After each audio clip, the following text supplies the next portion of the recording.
I just can't wait to get into the conversation today. Your partner is the most qualified person to confront you, to challenge you, and to criticize you. It's interesting that you use that term, like, I need to go back and date my father, because when you think about it, the first relationship that a woman will have with a man, and the most important foundational relationship she'll have, is the relationship between her and her father. When the truth is, a real man, women, saying that he's open to growing, he's looking for a woman who has high standards that he can even grow into.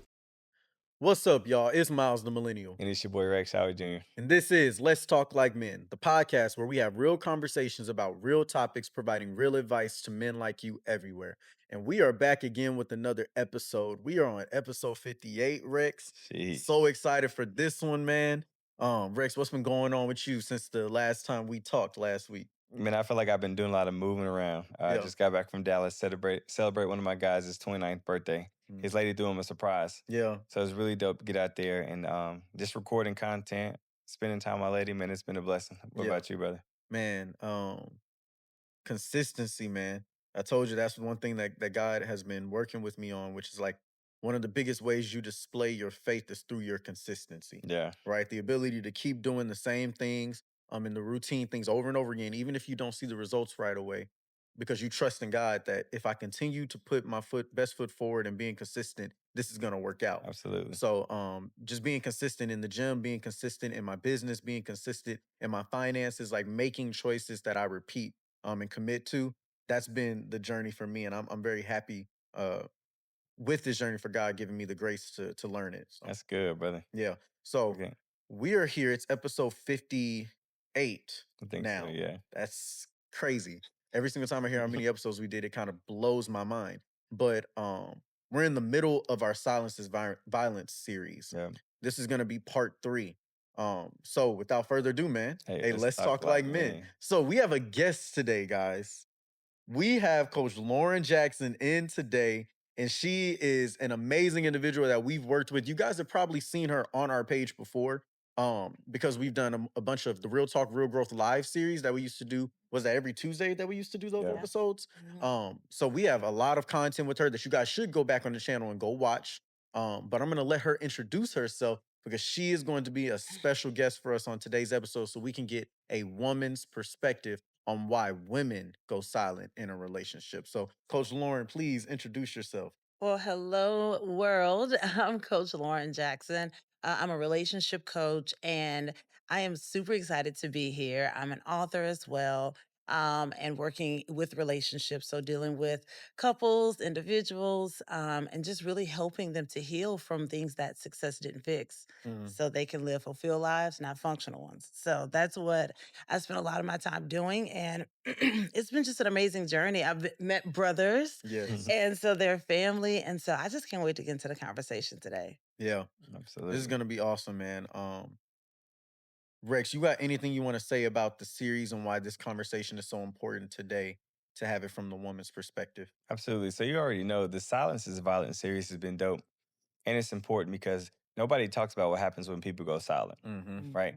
We talked about what happens when a man goes silent in his relationship. We talked about when a man goes silent with his finances.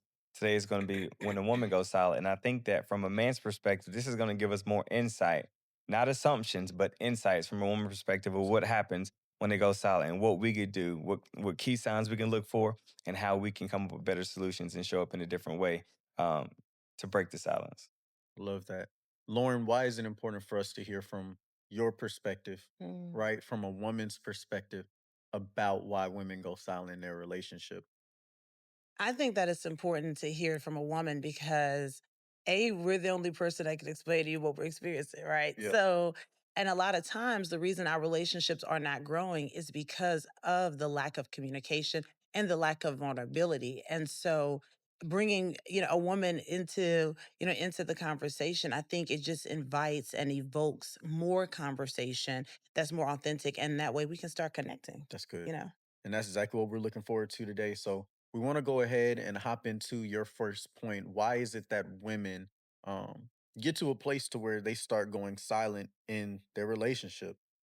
So one of the reasons I got my look, make sure I kept my notes for my point child. Oh, yes. It's because I'm that girl. But one of the reasons that I have found that as a Black woman, Mhm. of like one of the reasons why I've shut down sometimes is because you don't feel safe. Mm. Um, and I was literally thinking about this on my ride here and thinking through like why is it that we tend to do that? And a lot of times, most times, it's because we were never trained that at home. Mhm. Mm, So when you think about like the training starts at home, oftentimes as women, if we haven't had that interaction with men, we don't know, like with our fathers, we don't know how to like be vulnerable about our emotions because we haven't had the space created for us in our training. Yeah. So when you think about us in our adult world, if we were taught to suppress our emotions, neglect how we're feeling, um, don't talk back, then we haven't been given the emotional vocabulary, which is why a lot of times we just decide to be silent because we feel like you can't handle the truth. You can't handle our truth. Mhm. wow. So, quick question I have for you because what I'm hearing you say is sometimes women don't have the vocabulary because they haven't been trained. Mhm. So, is it then their partner's responsibility to train them on how to communicate, or is that their y'all's responsibility to learn? So, as a woman who wasn't trained, I would say that it is the woman's job to go and learn. Now, there's still gonna be a challenge there. Yeah. I have been grateful to still have my father alive. So, I didn't realize until post-divorce, um, and it was what, I'm 38, 2 years ago, my dad and I finally, like, had, like, the boy conversation. Mm. Wow. 36 with 2 Wow. kids. And I'm like, "Hey, can we talk about boys?" He's like, "I guess so." So we were able to start having conversation, but it came from me understanding that I needed to go back and date my father because Mhm. I really didn't know how to date a man. And I was like, "Dad, I feel like I need training in this area because I've never really been trained." And so that helped, for me to start like practicing with him. And so we're going on like year 6 of dating. Um, so like checking in, like I plan dates. We have, some hard conversations at times, but I had to go back and say, this is important. Wow. That's amazing what you got, brother. No, that's good. It's interesting that you use that term like I need to go back and date my father because when you think about it, the first relationship that a woman will have with a man, and the most important foundational relationship she'll have, is the relationship between her and her father, right? He is the one that will set the standard or lack of a standard. He was the one that will create the safety or lack of the safety. He was the one that that's going to teach her what it is that a man likes, desires, how he wants to be talked to and treated, what motivates a man, what makes a man feel comfortable. Like these are key things, and in return also he's going to show her what it feels like to receive genuine love from a man, genuine protection from a man. So that's amazing that you use that term, and a lot of times we don't ever consider the fact of how important those parental relationships are because it is a relationship, right? As much as it is an obligation between parents to their children, and children to their parents at a certain point when those roles start to flip, it is a relationship that must be cultivated if it's going to be as fruitful as it's supposed to be. So I love the way you put that, Lauren. That's good. And the other thing to that too, to that point, a lot of us, like my dad was in the military. Hmm. And so recently he had this conversation with me and my brother about like him being in the military and him like always wanting to make sure that we were prepared for life. Yeah, Well, that's cool if you try to prepare us for war, yeah, like survival. So yeah. when you are raised under that survival mindset, it works for war. It Mm-hmm, doesn't work for partnerships though. mm-hmm, And mm-hmm. so I was like, "Oh, this not gonna work." Yeah. Because when you're military, they're trained to come back home. Yeah, So they're constantly being told in their training that they're not doing a good job. It's not good enough. They're very seldomly are they hearing, great job, soldier. absolutely. So because of that, you're raising a daughter Mhm. and all you're giving is this ain't good enough, this ain't good enough, this ain't good enough. Yeah. So what it created was hyper independence. Yeah. So like, and then even in my marriage, I was the same way. Mhm. Like, even in other relationships, I wouldn't say, great job, Rex. You did great. Mhm. Mhm. No, I would criticize and critique more than celebrate. Mm. That's good. But it 'Cause you came don't from get that. that. You military, it's not about praise, you doing what you're supposed to be doing, right? That's Yeah. your job. Yeah. This is what you signed up for. I'm not about to praise you for doing what you're supposed to do, right? That goes back to that conversation that we've had a bunch of times about, right? The bare minimum. That's how we see that show up in Correct. today's world. Is all these conversations about I'm not going to praise this woman for doing what she's supposed to do. She's a mom, she's a wife, she's supposed to cook these meals, she's supposed to take care of these kids, she's supposed to lay down and have sex with me when I want to have sex with her, or vice versa. I'm not going to praise this man for being respectable or for protecting me or for providing. That's what he's supposed to do. And Hmm. all you create, you realize where it comes from. It all comes from a place of never being given that grace, that love, and that recognition yourself, right? Good. A Yes. lot of women, when you hear this conversation typically today, it's coming from the women's perspective of not, praising the bare minimum. A lot of women that are saying this or that started this statement came from broken relationships, came from broken homes, came from marriages where they had a man that they were dealing with that did not know how to appreciate them. And therefore, they developed a level of disdain and resentment towards them to where it's like, well, I did this and I didn't get no recognition for it. I was just doing what I was supposed to do. So why are you going to get it?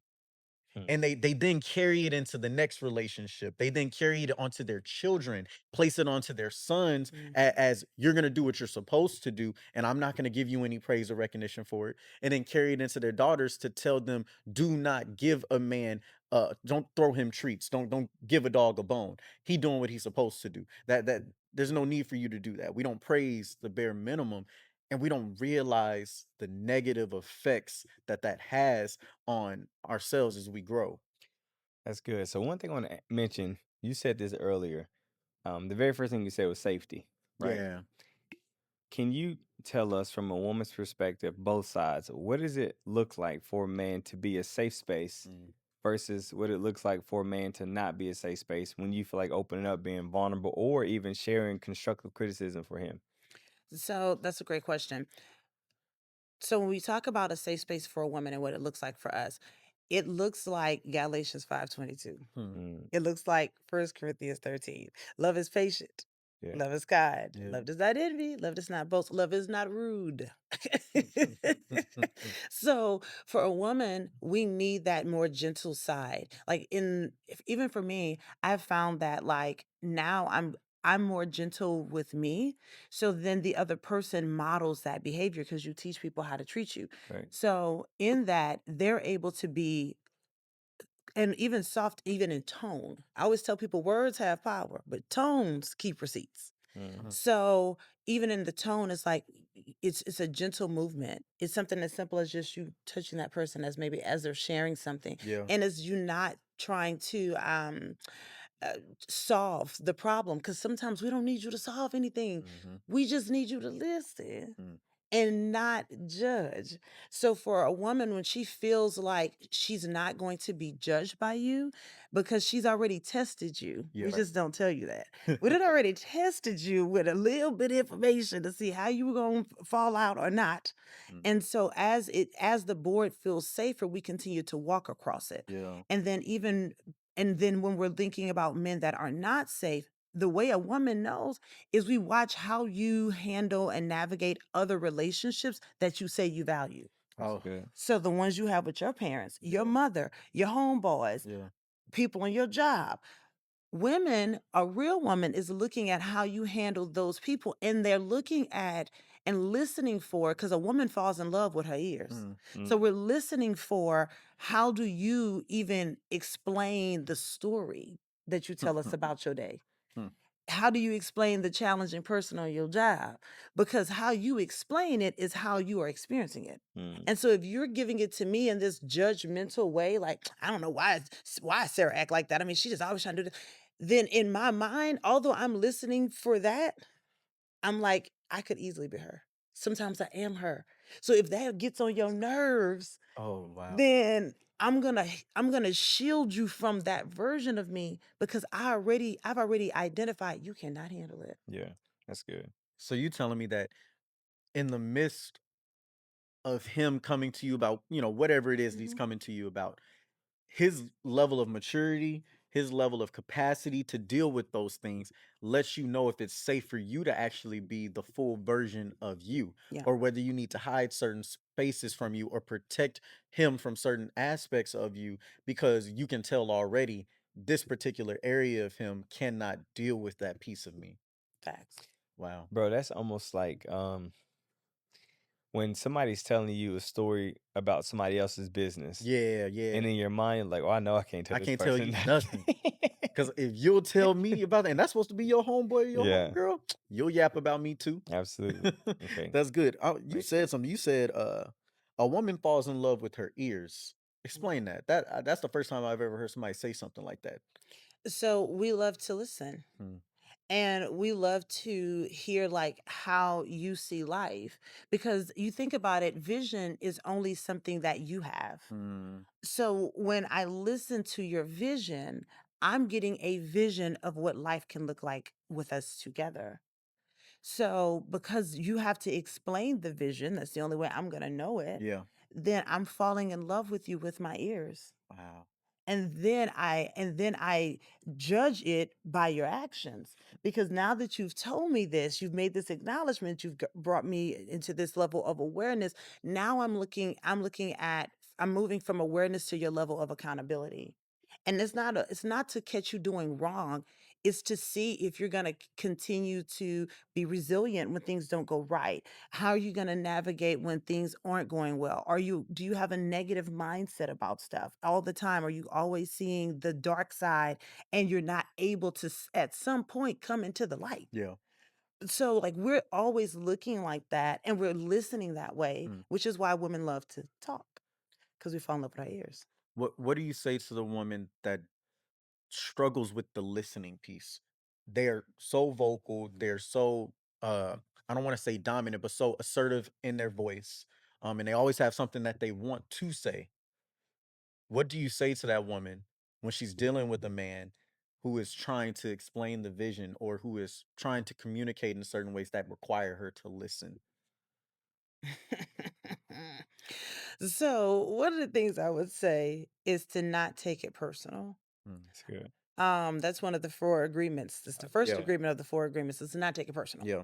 So, not take it personal, and then also like allow if you love him, then you'll listen to him Mm. because love is action. So, for women, a man's love language is respect.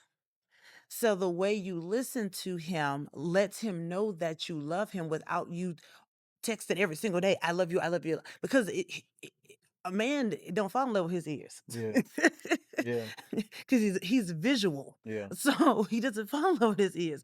So when you create that kind of space to just be quiet, and sometimes it may take you like doing some deep breathing before you have the conversation, Mm. where you're like literally slowing down your heart rate, where you're allowing yourself to be present in that moment.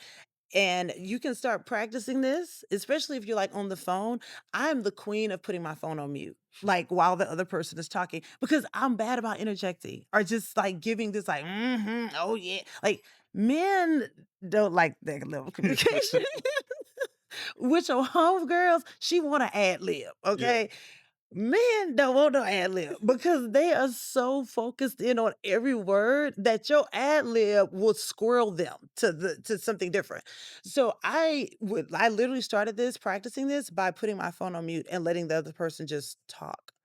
And then I would like have like a 3-second countdown before I came off mute because I don't want to interrupt like where you're headed. And sometimes we think that asking our question is more important than listening for the answer. That's good. That's powerful. So I literally like would stop and like take notes, Mhm. like write my questions down because my question is not important than his answer. That's good. That's good. That go back to what Rex was talking about, like asking a question that you want a particular answer to, Yeah.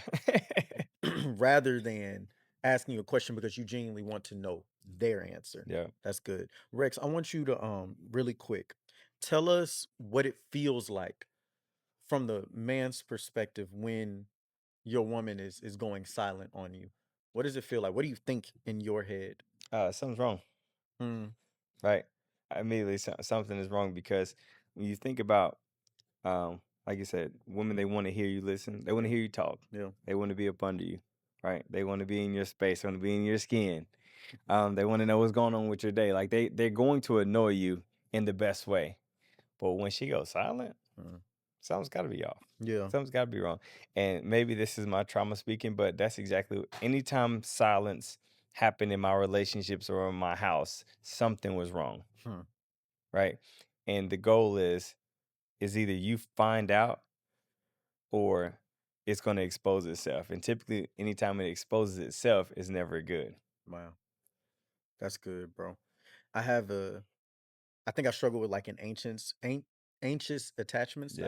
Yeah. Hmm. And so for me, that silence, it's like killing me.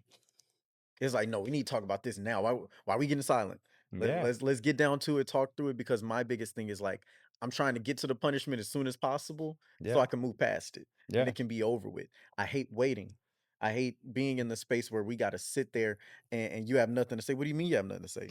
I just I know I just threw a lot out there. You gotta have something to respond to.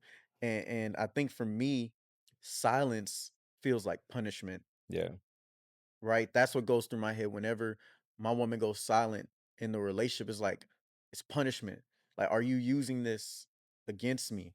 And I think that also might be a little bit of my own trauma too. Is like, are you doing this on purpose because you know that I have this anxiety about wondering if I'm doing enough? Is everything all right? And am I in trouble? Um, I was having a conversation with my lady like a week or two ago, and I said I think that a lot of my need to bring things up sometimes when it's not the best time to bring it up, and I just want to like address it right now, is because growing up, I used to get whoopings all the time, bro. I could not look. I struggled with just behaving in school, man. And my parents tried the talking method and all the other methods. It just wouldn't work. And so the one thing that would keep me cool for a little minute was if I had to get a spanking, right? But I hated that time from when I got in trouble at school and all the waiting time until I told my dad what happened on the ride home, and I already know what's about to happen when we get there. He taking his time, getting comfortable, making sure he's straight, everything until we get to the whooping. Yeah. Once the whooping happened, I was good. Like, all right, bet. It's over with. Yeah.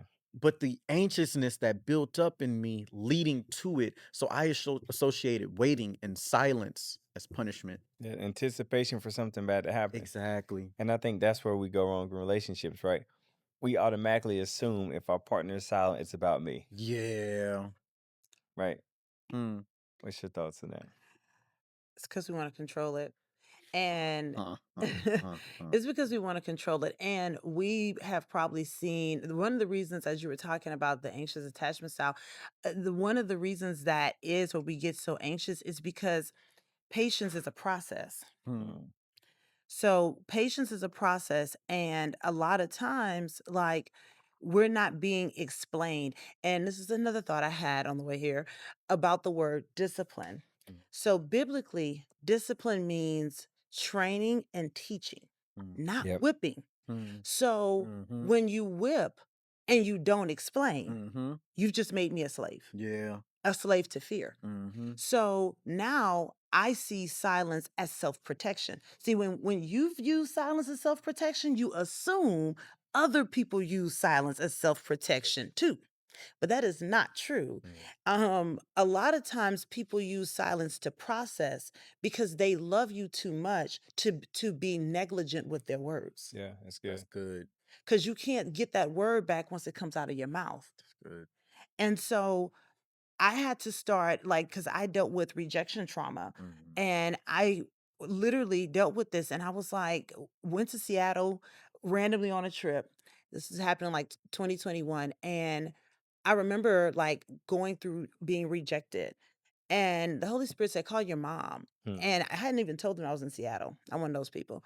And I called her and I told her, and I was like, "Hey, whenever like you're in a relationship or even a friendship, if the other person just stops talking to you, what do you feel?" And she said, "Rejection." Mm, I knew then I had been carrying a bag that wasn't mine. mm, Mm. Freed me. Completely freed me. I was like, "Girl, that's not even my bag." Like, yeah, I yeah, can't fit any of these clothes. yeah. And I've been walking around with this feeling of rejection versus asking the person, when you are silent, where is your heart postured? Mhm. Yeah. Because I don't really care about your silence. Yeah, I don't. I yeah. care about the posture of your heart. Mm, I care about, are we still connected? So if you can tell me, "Hey, I'm just processing what you said because you did give me a lot," then I can back off because love is patient. mm, mhm, mhm. Them fruits. Them fruits. That's good. Lauren, let's talk about your second point. What's the second reason why a woman goes silent in a relationship? Because of the emotional labor. Mm, We tired. It's gonna be way too much. We don't have the vocabulary for these emotions. We already tired. And we don't feel like dragging this out with you for 3 days. yeah. Wow. So, how can we expedite that process, or should we try to? I think that you should have like, y'all gonna laugh, but a policy. Mm, Every business has a policy. mm, So if and this is something my ex-husband used to do this to me all the time, and I do it to our children. I'll ask them, like my oldest, I'll be like, "Babe, what's going on? Like, what are you feeling?" Because I can tell in his energy that something's off. And he'll be like, "I'm fine." And I'm like, "You don't want to talk about it right now?" Y'all try that one. "You don't want to talk about it right now?" And he'll be like, "No." yeah. I'm like, "Okay, so can we talk about it this afternoon and I can make space for just us? Like with your brother not around, right?" Mhm, And he'll let me know if that's okay mhm, or if he wants more time. mhm, So I give him the option, mhm. but I don't allow him to tell me that he's fine as like my final answer. Yeah, So I just go be like, "So you don't want to talk about it right now?" yeah. Because that's really That's it. good. You just don't want to talk It's about it like right now. redirection. Correct. Let's get you outside of this feeling of shutting down, and we'll make you safe Mhm. so you know that you don't have to discuss it in this moment, Mhm. but also give a level of accountability and direction to where it's like, we're going to discuss this, but it'll be at a different time and place, and this is when it'll be. Correct. I like that. Correct. Because you don't want them to be like, "Babyface, when can I see you again? When Mhm, can I talk? When can my mhm, heart feel again? Like, mhm. when can I?" Because that's what creates the anxiety. Yeah, that's good. Man, women carry a lot of load, especially when you're talking about being a mother on top of being a wife, right? Um, taking care of kids. It's a lot going on a day-to-day basis. Let's say resentment is building up, or you're so exhausted because you have to deal with the kids all day and you don't feel like your husband Mhm. understands that, right?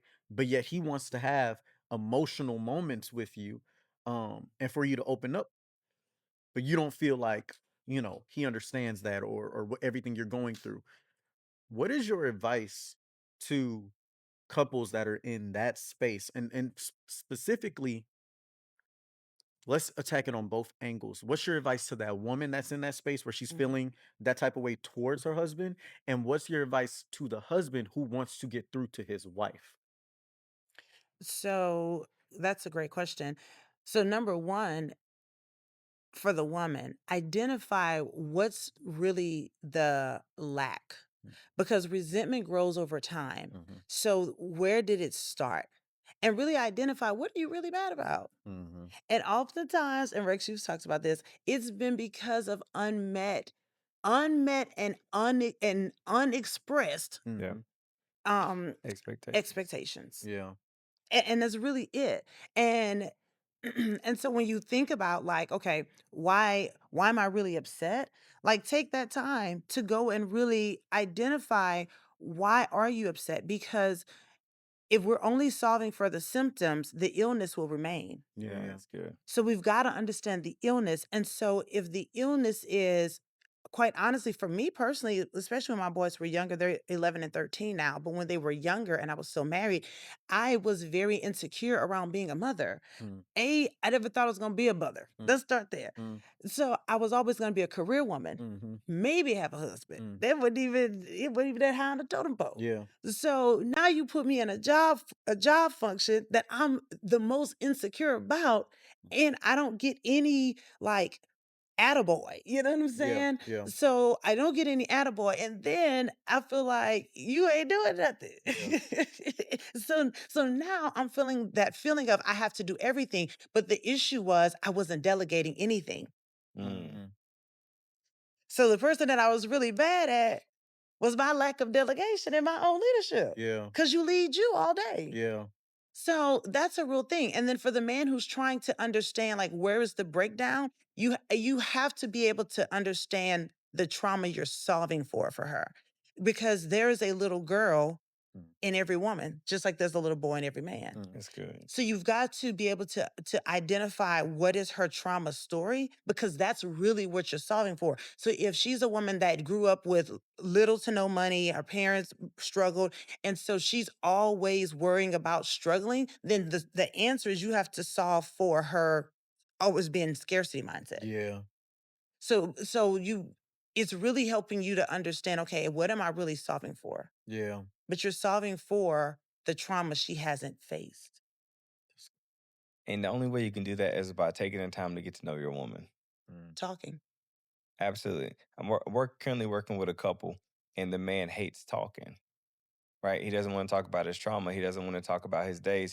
He prefers silence. When he comes home, he just kind of wants to be able to decompress. He wants to be on his phone, and then he wants to come to his wife and say, "Hey, how's you doing?" Okay, he keeps it that simple. Mhm. And she's a yapper, right? So because she can't talk to him, she's playing the radio or she's playing the TV, and he gets annoyed by the noise, right? And I told him, um, "What about your routine feels like or looks like love?" And he was like, "Well, the fact that I keep coming home, mm, right? The fact that I keep coming home." And I was just like, "Okay, cool." And do you feel like you're getting your needs met? He was like, "Yeah, for the majority of the time because I'm a physical touch guy. So as long as I can put my hands on her, touch her, yeah. and see her in my presence, that's all I need." I was like, "What do you think she needs?" Well, she all she wants to do is talk. Okay. And how you feel like you're showing up in those areas? Well, that's the part that annoys me. So what are we doing? Yeah. Right? Your partner wants to know you. Your partner's asking you questions. You're getting annoyed and triggered by your partner saying, "What happened at work today? Mm, Did you have any new conversations at work?" And you're automatically assuming that she's thinking that you're cheating or doing something you're not supposed to be doing, mm, right? So that goes back again to actually having the conversation, being radically curious about your partner, their world, their day, the parts of them that may be broken, the parts of them that you're talking to. yeah. You may be triggering something in them and they just don't have the language to say it. But if you know them, you can pick up, oh, her mom used to say this to her. Mhm, So when I said that, I probably sounded like her mom. mhm. Or her dad was never here. So anytime I walk out and I go sit in the car, or I say I'm going to be at the store and I take a couple hours to come back, she feels abandoned because of what happened when she was a child. It's knowing your partner. That's good. No, that is super good, and it's so true. But this is another thing I have worked through too. When we silence boys, Mm, like we don't give them space to communicate, we mute them as a man. Mhm, mhm, So what you're solving for is the silenced boy. It's not that he probably never wanted to talk. It was that talking was interrogation. mhm. So it wasn't communication, it was commanding. yeah. Mhm. So when a boy is raised in that kind of environment where he is not created this where he's not had the space to communicate because communication connects, talking commands. Mm, So when he doesn't have that, then as a man, he's muted because he's been told as a boy, you can't cry. You shouldn't feel that way. He's literally programmed to self-neglect his own emotions. yeah. So then as a man, he's muted. He don't have nothing to say. Yeah. But the reality of it is internally he has everything to say. A whole bunch. That's the I funny part. Like, we talk about this all the time, Rex. Like the very fact, like even when it comes to the concept of therapy and men always saying, I don't what's talking to people gonna do Yeah, for me? That's not gonna solve my problems. yeah, I'm not gonna talk to you about it because what solution is gonna come out of it? I'm not gonna go in front of somebody that barely know me and talk to them about this and talk to them about that. That doesn't solve anything. That right there is why you need therapy. yeah, That is a telltale response to somebody who has never been given space to talk. yeah, Talking has never been seen as a positive thing. Communication has never actually occurred that was healthy in your life. You were always made the villain when you spoke up. You were always told to shut up. You were always told that your words didn't matter. You were always told that it wasn't a safe space or the obligation or duty of a man to be talking about what he feels. yeah, Mhm. That's trauma. yeah, That's showing up in your very mindset about what a man should and shouldn't do and what could help you. And it's just I totally agree because you actually have an overwhelming amount of emotion. yeah, You actually have an overwhelming amount of things that you want to say. And that's why you prefer to be silent, is because you fear that if I open up Pandora's box yeah, and there's not somebody around that can actually receive it, it's going to hurt me even more yeah, than what I've already been hurt in the past. And I built up this wall. I built up this defense mechanism. I built up my armor to be able to withstand silence and just process whatever I need to process in the ways that I need to process it. But it's not love. yeah, You will never be able to feel real love from your partner, your wife, your children, your friends. You'll never be able to feel real love if you're always having your armor on, because how can they love something that isn't open to it? right. They can't. And it reminds me of a couple months ago, I spoke at this Black maternal health conference in Hmm. Knoxville. They wanted me to be a speaker, but I said, I'm a group facilitator. Yeah. So I said, instead of me being on the stage and everybody's watching me, we're going to make the chairs in a circle and we're going to get all the men in the room. And my granddad came, Mm. right? So it was about 15 guys in this circle, and I'm asking everybody an individual question, but keeping the process going. Beforehand, my granddad was like, I don't really talk too much. I'm good. I'm gonna let y'all do y'all thing. But once he started hearing similarities and Mhm. commonalities in any on the other man's stories, talking about their wife or talking about their grief or talking about the anger, he started pitching in. Yeah. And then after the fact, he called me. He said, RJ, that right there was good. And he was like, I feel lighter. Hmm. There's a lot of stuff that I didn't know I had held in that I finally had a chance to say. So not only is it good when a woman feels safe, but it also feels good when a man feels safe, because then you can break the silence, because I realize that we're no longer ops, Yes. right? You're not trying to attack me. You're trying to understand me. You're trying to learn me. You're trying to get to know me on a deeper level. That's where that wisdom, knowledge, and understanding comes from. But if every single time I believe that you got a sword up or a pistol hand up, held up towards me, and I got to defend myself, it's going to always come off like that. And my energy is going to always be different. So, man, that's good. It's good. No, something you said was super powerful. I love that you identified I'm not a speaker, I'm a group facilitator, Yeah. because that brings in connection and community, right? Mhm. Yeah. And when I work with couples, and especially it's very interesting. I tell people all the time, women follow me. So if we looked at analytics of like women are going to follow me. Men, Yeah. Black men call me. Uh, That is who I uh, coach. That is really who I spend my time with, is Black men. yeah. Women come along, men like, I gotta holler at you. And and a lot of times, like their spouses or girlfriends will be like, oh, he probably ain't gonna say anything. And then they're like, do you know my man talked to you for 90 minutes? Yeah, he did. But one of the reasons he can talk to me for 90 minutes or beyond, right, is because I'm not with him. Like, there's a certain standard when you're with the person who holds you accountable. Yeah. There just is. And so if you struggled with perfectionism, Mhm. like most of us hyper independent high achievers do, then you're always trying to be perfect for your partner because you're trying to mitigate risk of rejection. Yeah. Yeah. So that's an issue. And then with women, a lot of times women, one of the things that we do, we question without preface. Mm. Mm, You need to preface why you're questioning. yeah. And so that way, when you preface it, now he understands, okay, she's asking me because of XYZ. 100%. She's not just asking me because she's trying to see if I'm cheating. Yeah. Yeah. She or seeing if I'm lying. Because if my mama always thought I was a liar, when she questioned me, it was because she was trying to catch me in a That's lie. good. So now I'm thinking you trying to catch me in a lie. So I say things like, I'm asking because I want to understand you. Because when you said this, it was unclear to me. Mhm. Because a woman thrives in clarity. Yeah. Mhm. So imagine if Eve would have told Adam, I think God lied. Mm. Mm. When they was walking to that tree. It can't be that bad. Yeah, like imagine if she'd have been vulnerable Yeah. enough to be like, "Hey, what if he lied?" Yeah. And she just had the conversation. That's It would have transformed everything because of what you said last week on the episode about men and when they go silent, mm. that shame keeps you closer. Yeah. Mhm. And so, but when you expose it, you overcome by the word of your testimony. Yeah. Yes. Now you're able to have a connection. That's real. But when we don't communicate it, we're in bondage to it. Yeah. Yeah. And so imagine had she communicate literally what got us to this point, it's lack of communication. That's Yeah. good. Yeah. That's good. I got one thing to ask you.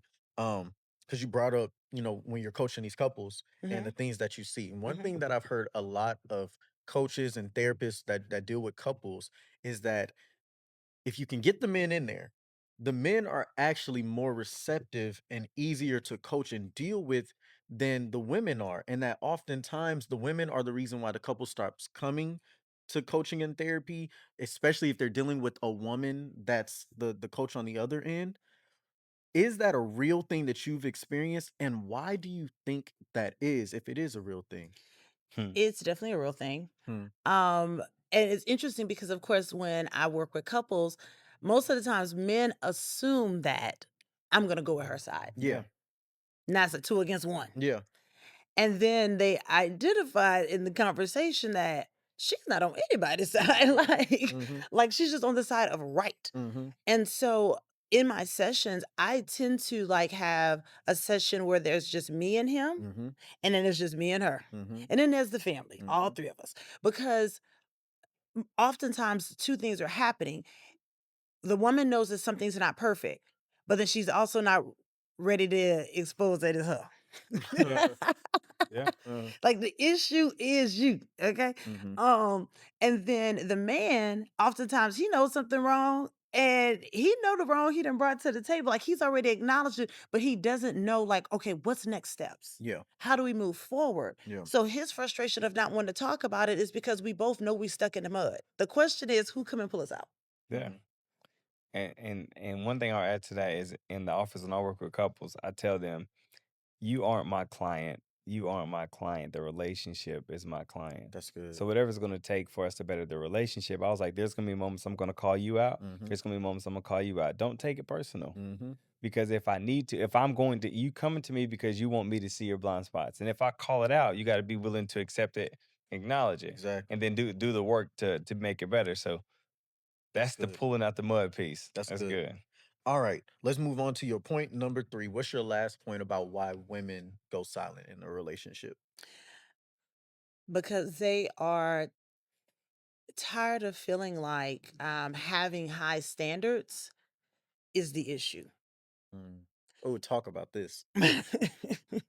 So, a lot of times as women, we find ourselves begging for our needs and like abandoning our wants Mm. because we feel like if we set the bar too high, Mm. he's not going to be able to meet it or he's going to think that I'm being that I'm being too tough on him Yeah. Mm. or that like I'm too hard to deal with because it's probably what I've been told. Yeah. Again, go back to that childhood. If you were treated as a burden as a child, as an adult, you see yourself as a burden as well. Mm. So we don't, we feel like it's something wrong with us for having a high standard. When the truth is, a real man, women that really is saying that he's open to growing, he's looking for a woman who has high standards that he can even grow into. That's good. So if he's mentally agile, which means that he's a person that who is always wanting to get better, he's into personal development, personal growth, developing himself, taking care of his temple. He is looking for a woman that has a high standard because he's already dealt with women that left the bar so low. That's not a challenge to him. Yeah. And so you only grow where you are challenged. Yeah. So, but for Black women, I'll speak for Black women because I am a Black woman. For Black women, we are demonized for having high standards. Now we like white women are called gold diggers. Yeah. Asian women aren't called gold diggers, Yeah. but the Black woman is called a gold digger. And I tell men all the time, I am a gold digger. GOAL. Do you have one? Goal. I am a gold digger Yeah. and I'm digging for your goals. Okay. Yeah. And if you don't have any goals to dig, I have nothing to help you with. Yeah. So now I just feel like a prop or just a pawn waiting on you to give me a position that you haven't even created. Yeah. Yeah. So we get tired of holding the standard because we feel like we're getting tested and tried. And every time people aren't meeting this standard. But women, I want to affirm you in this moment and tell you that the right man is not only going to meet your standard, he will exceed it and he'll be looking for you to raise it to the next level. Hmm. That's good. If any person, man or woman, people that um, benefit from you having less boundaries, those are leeches. Yeah. And the way to know that you're doing a great job of holding your standard is the way that people respond to when you hold your boundary. When you're holding your boundary ignites their insecurity, you're doing a good job. That's how you know. That's your key performance indicator. Yeah. Them KPIs. Hmm. But that's good though, because as a man, especially like you said, if you're a man with goals, you've already accepted that everything that's worth it in life is going to take work, is going to come with challenges, is going to come with effort, right? It is not going to be difficult. I mean, not going to be easy. And that includes your goals for a relationship and for a partner. And I think oftentimes men will have a dichotomy going on in them where everything else in their life they're accepting of the challenge, but then when it comes to their partner they want to run away from it.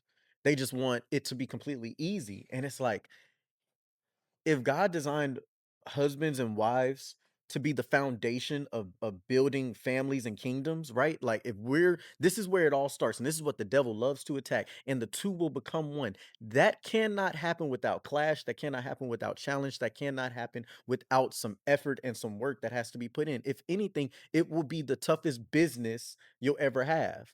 It will be the hardest goal that you ever set, but that's why you do it with somebody. And oftentimes we settle for ourselves. They're like, man, I don't want to be challenged in my relationship. I get challenged in the world enough. And it's like, no, is it a healthy challenge? Is this person trying to help you become a better person? Are they trying to help you guys accomplish something bigger? And if her standards for looking at you and saying, hey, the man I married, he had some ambition in him, and I don't see that in you no more. That's not her attacking you. That's not her not being a safe space. That's her saying, "Hey, there's a standard that we must keep. And right now, I need you to look at yourself and evaluate what's going on and how you can better yourself because you're not meeting that standard."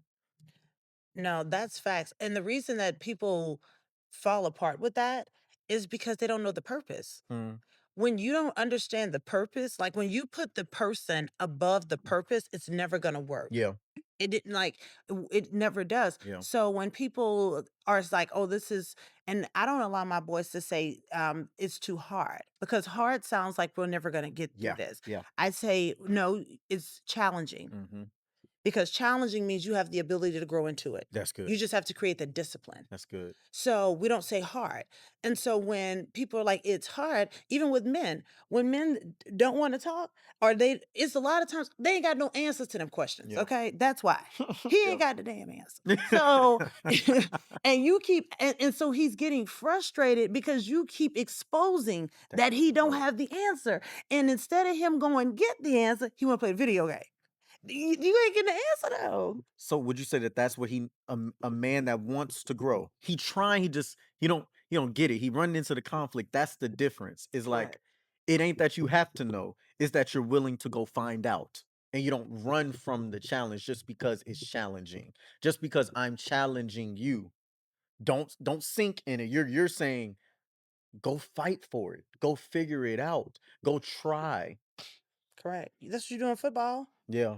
They knock you down the whole time. Yeah, You get up and still run the same downs. it's real. Like you run these plays until you perfect them. Hmm, You don't just walk off because you missed the ball. hmm, So why would you just walk off because you missed the ball in your relationship? good. Pick it back up and try it again. Rex, how did that make you feel when you hear what she's saying?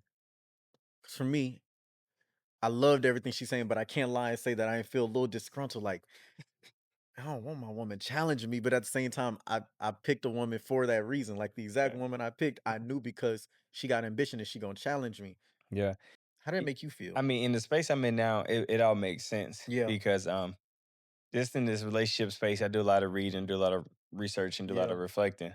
And one thing I've learned is your partner is the most qualified person to confront you, to challenge you, and to criticize you Mm, because they see you every day. mm, They see what your employees or colleagues don't see. mm-hmm, They see what the pastor don't see, mm-hmm. right? They see what the kids don't see. Mm, They see what you're not telling your boys. They see you waking up to the time you shut it down. They see how you act when you're confronted. They see how you hide your phone sometimes. They see how excited you get when it's time to go out with the guys, but you don't have that same excitement to go out with them. yeah. They see if you're going to open up doors, if you're walking on the sidewalk, are you going to go on the opposite side so she's not on the side of the street? They see everything. Mm, So now that I've learned that, I'm able to ask myself, is she trying to attack me or is she trying to better me? that's good. Right. And it's sometimes your heart's still gonna get tugged sometimes when Yeah, you're challenged. yeah. But I see my woman now as somebody that's trying to better me, help me become more. And the only way I can allow for her to do that is if I accept the fact that that's her role and position in my life. Hmm. My That's amazing, Rex. My pro fight Adrian used to tell me all the time when I would talk to him about relationship stuff that was going on with me and my lady. He'd be like, "Look, bro, your woman and your partnerships in general, like this is for her too.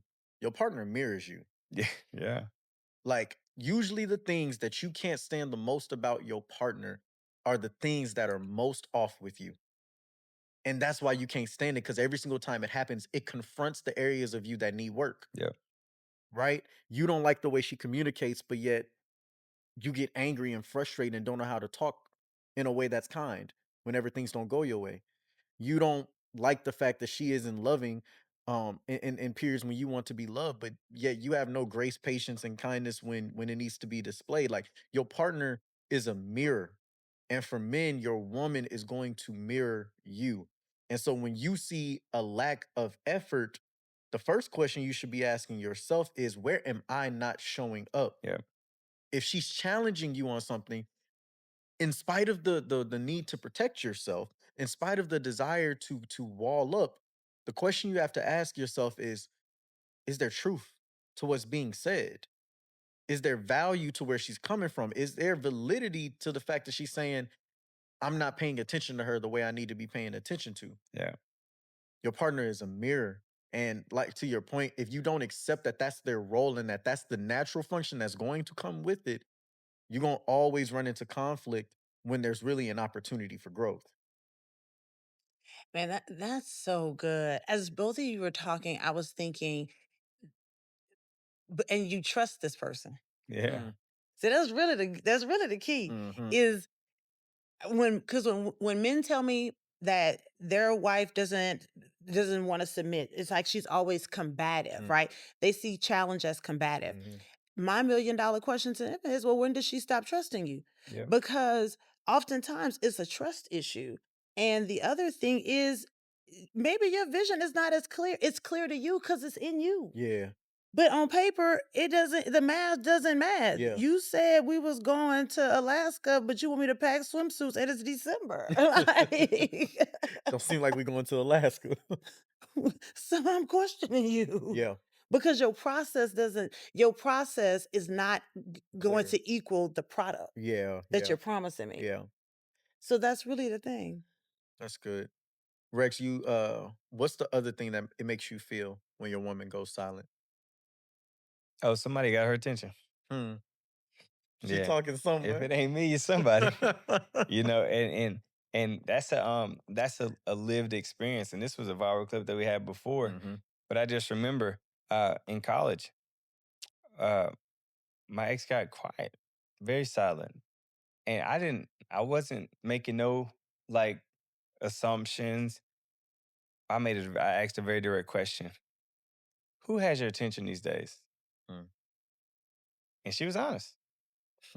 And that showed me right there in that moment. First of all, I was proud of the fact that she was honest because she could have lied. Mhm. Like most men, we gonna lie, right? Mhm. But it gives you an opportunity to either get upset or it gives you opportunity to ask more questions, Yeah. right? Is it because of something I haven't been doing? Is it, or is it just you? Yeah. Which one is it? If it's something I haven't been doing and I'm willing to show up more and forgive you for that moment, then okay, that's different. But if it's something that's just completely on you, then I have to make my own decision. So ultimately, the final piece of me believing or thinking when my lady goes silent is somebody has your attention. That's good.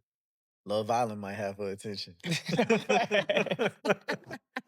That phone might have her attention, Mm, social media, because it's not just the people, like another man.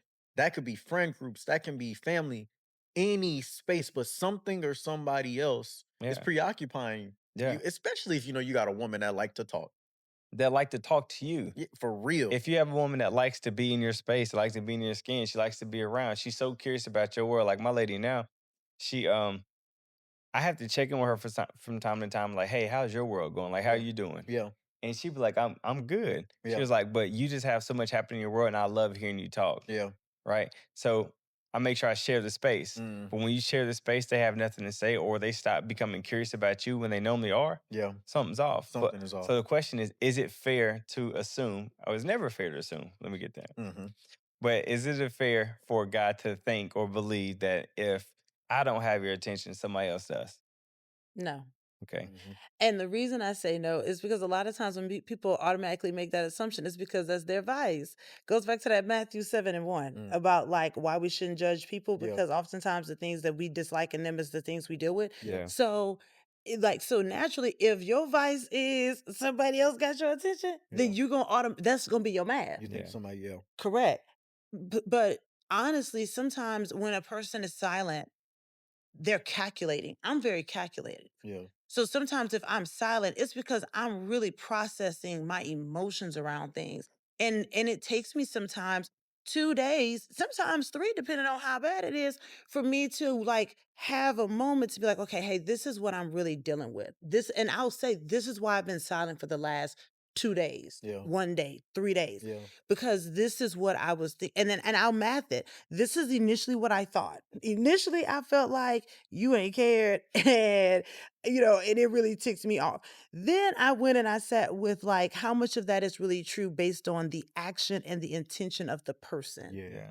Then from there, I identified that you did care, but I also never, the worst thing you can do is think you said something you never said. Mhm. Mhm. Then I realized I didn't tell you. Mhm. So then I realized so I'll math it for the person Yeah.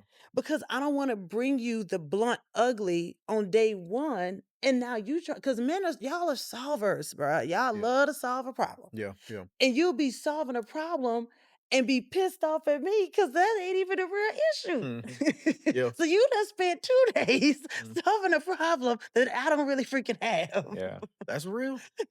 That's real. Something that comes to mind when you say that is I was working with a couple yesterday, and the husband said, Rex, she always assumes that I'm cheating anytime I don't say much to her.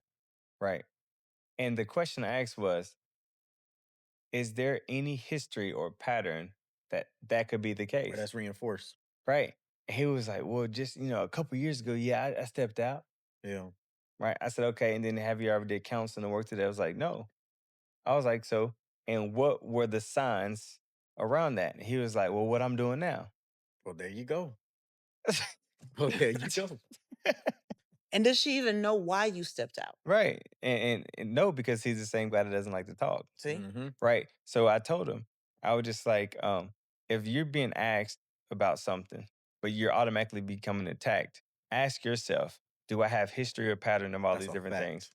Because if there's no history or pattern, then you want to ask your partner, what makes you even ask me that question? Is Mhm. there something that I did? Is something Mhm. that I said a behavior that something that happened to make you ask me that question. Because if it's just something you created with, it goes back to what you said. It's a vice. Yeah.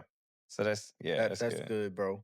Man, and coming from living an unfaithful life, one thing you have to accept if you do something to disrupt the trust in the relationship Yeah, is that that is a wound, bro. Like there it may be 20 years from now and y'all have moved past it. That don't mean that something can't happen that doesn't trigger that feeling. Y'all be 20 years down the road and you do a particular action that hasn't been done since that happened yeah, and it take her right back to then, yeah, and you can't be the one that sits there and tries to act oblivious or just forgets everything. No, you have to own that. I put you in the space to where you could even have this wound in the first yeah, place.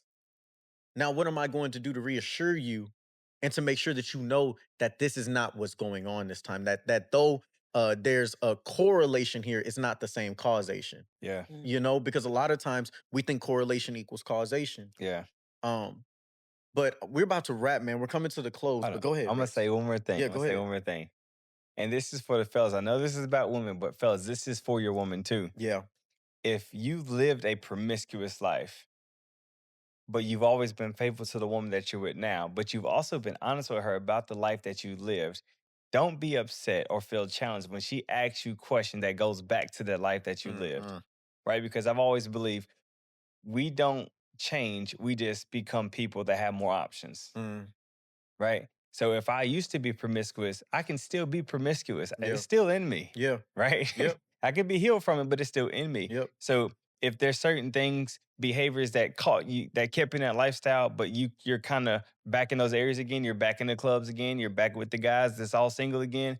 And that's the same people that you used to be in the streets with. And if your woman sees that and she calls it out, don't be upset because you exposed yourself to her when y'all first met. That's good. So I just had to bring that up. Man, as we close, one thing I wanted to say and just call out, um, is it's funny, Rex, and tell me if I'm wrong. The points that she has for the women are so similar. Yeah. They're like mirror points to the points that we have for men Yeah. and why we go silent in relationships. And what that tells me is there is a human experience. There is a human need.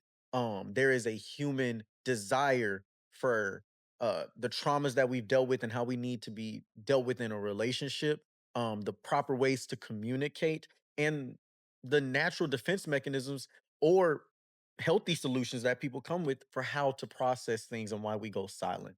And what that tells me more than anything is we are not against each other, Yeah. right? We are not enemies. Men and women, you're dealing with the same things, you just say it in a different way. When she feels, deprived of something, she shuts off her love. When you feel deprived from her, you shut off your respect, Mm. right? Y'all are feeling the same things. You just process or just express them in a different way. But that makes you think that we're on two completely different pages. No, you're not.